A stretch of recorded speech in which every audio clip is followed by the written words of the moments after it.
अस्सलाम वालेकुम। आज मैंने अपनी मियाँ की फरमाइश पे बहुत सालों के बाद ये फ्रूट ट्राइफल बनाया, जो हम पाकिस्तान में तो बहुत बनाते थे लेकिन यहाँ बहुत साल हो गए हैं। तो डिफरेंस मैंने इसमें अलबत्ता ये किया कि मैंने इसमें आजकल पम्पकिन, ये फॉल का सीज़न है तो ये जो साइड पे नज़र आ रहे हैं पम्पकिन केक रोल, ये भी लगाए हैं, लेकिन वनीला केक भी है। और मैं बचपन से इसको उसी तरह से बनाती आ रही हूँ जिस तरह कस्टर्ड के डब्बे पे लिखा होता था उस ज़माने में। आजकल का तो मुझे नहीं पता। एनीवे, अगर आप देखना चाहते हैं कि मैंने इसको किस तरह से बनाया है तो कीप ऑन वॉचिंग। जेली बनाने के लिए मैंने 800 ml पानी लिया है, 400 है ये, तो इसको मैंने 2 दफ़ा यहाँ तक भर के डाला है। इसी तरह पैकेजिंग पे जो है, जो पैकेट है उस पर लिखा हुआ है। और 800 मैं बॉईल कर रही हूँ, फिर उसको मैं 2 हिस्से में डिवाइड कर दूंगी। 400 एक पैकेट के लिए, 400 दूसरे पैकेट के लिए। और उसमें क्योंकि मैं 2 मुख्तलिफ कलर के करने लगी हूँ, ये बेसिकली मैंने लिया है यहाँ से पाकिस्तानी स्टोर से जो मिल जाता है, और इस पर जो इंस्ट्रक्शन लिखी मैं उसको फॉलो कर रही हूँ। बाकी तो खैर इसमें इतना कुछ खास नहीं होता, लेकिन अगर आपने पानी ज़्यादा कर दिया तो फिर जेली जो है वो जमती नहीं है। तो थोड़ा कम हो तो बेहतर है, लेकिन ज़्यादा बिल्कुल नहीं करना। तो मैं तो लिटरली वही करी जो इस पर लिखा हुआ है। वैसे मैंने कभी ये वाला यूज़ नहीं किया, नेशनल वाले किए हैं। Let's see. तो एक में मैंगो फ्लेवर की हो गई, दूसरे में ये कौन सी रास्पबेरी फ्लेवर की डाल रही हूँ।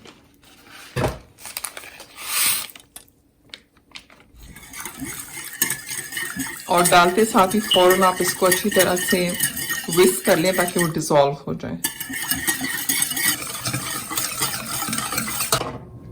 अब आप इसको जो है एटलीस्ट आधा पौना घंटा, डिपेंड करेगा, फ्रिज में रखेंगे ज़रा जल्दी ठंडा और जम जाएगा, काउंटर पे होगा तो थोड़ा सा टाइम लगाएगा।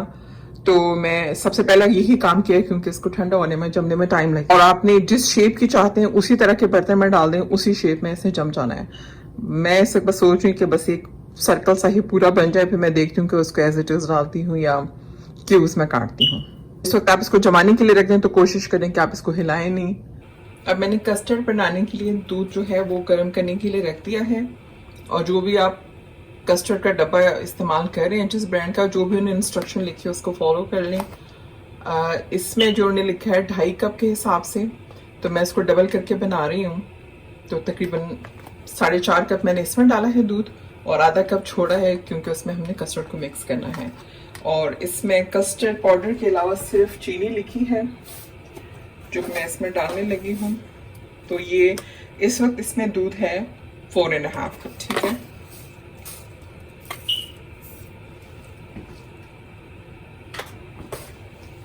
और इसमें मैं चीनी डालने लगी हूँ 8 टेबल स्पून, जो ये वाले चम्मच हैं। कितने हो गए? 5 हो गए। 5।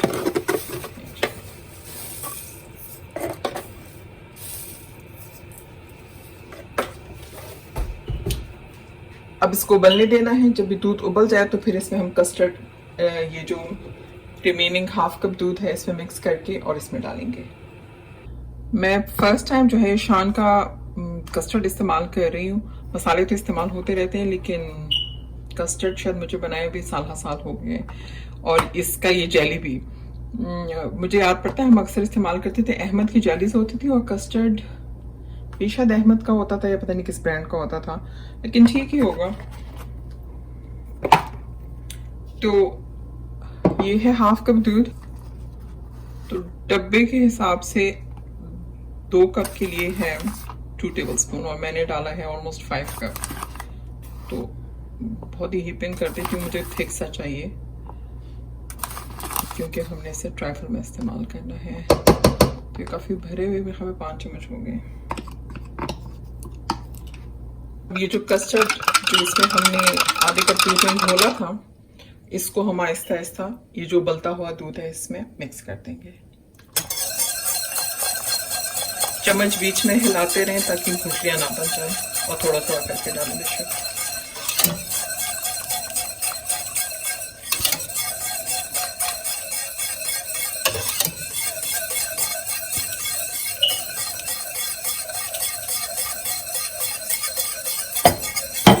देखें राइट अवे थिक हो जाता है बिल्कुल।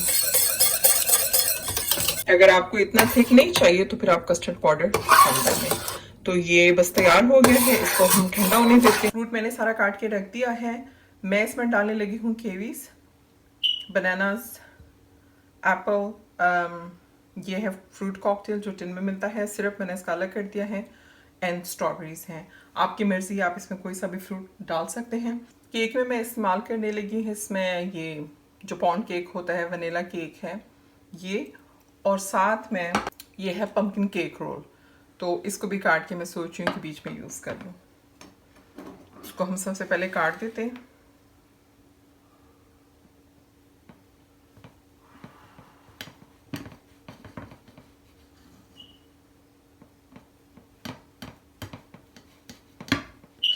तो सबसे पहले हम इसमें नीचे केक लगा लेते हैं, चाहे तो काट के और डालें। हर तरफ से इसको कवर करना है ताकि जो जहाँ से काट के ले उनके हर बाइट में हर चीज़ आ सके। केक की जो है वो मैं लेयर डबल करने लगी हूँ क्योंकि हम सबको पसंद है बीच में केक जितना ज़्यादा हो। अच्छा, अब अगर आप चाहें, वैसे तो ये केक मेरा तो बहुत ही फ्रेश था, बिल्कुल सॉफ्ट है, लेकिन अगर आप चाहें तो थोड़ा सा आप ये जो आपने फ्रूट कॉकटेल लिया होगा उसमें जो सिरप हमने फेंका नहीं था, साइड पे किया था, वो थोड़ा सा आप इस केक के ऊपर डाल सकते हैं कि थोड़ा सा मॉइस्ट रहे। ना डालना चाहें तो ना डालें। और अगर फ़र्ज़ कि आपका केक हार्ड है और आपके पास आपने फ्रूट कॉकटेल यूज़ नहीं किया तो कोई सा भी जूस जो है वो थोड़ा सा बीच पे डाल दें। अब मैं इसकी साइड पे ये लगाने लगी हूँ जो पम्पकिन केक है। सबसे पहले मैं डालने लगी हूँ इस पे केले, सेब, कॉकटेल,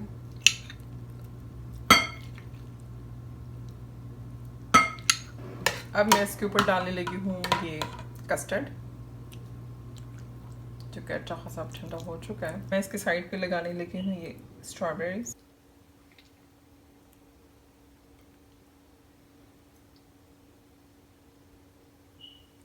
अब इस पे हम डालने लगे हैं जेली, और सबसे ऊपर मैं इसके डालने लगी हूँ ये फ्रेश क्रीम है जिसको मैंने अभी बीटर के साथ जो बस फेंटा है, इसमें और कुछ डला हुआ नहीं है।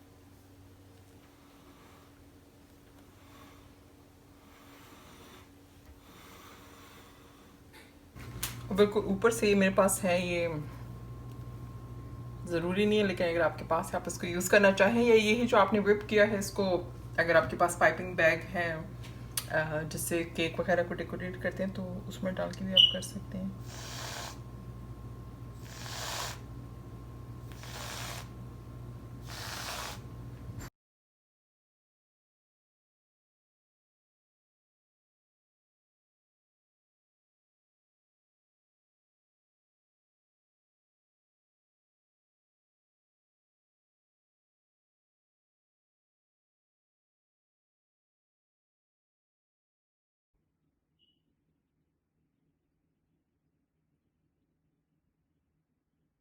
मेरी इस वीडियो को थम्स अप जरूर कीजिएगा, दोस्तों के साथ शेयर करें और मेरे चैनल को सब्सक्राइब भी कीजिएगा। Thank you.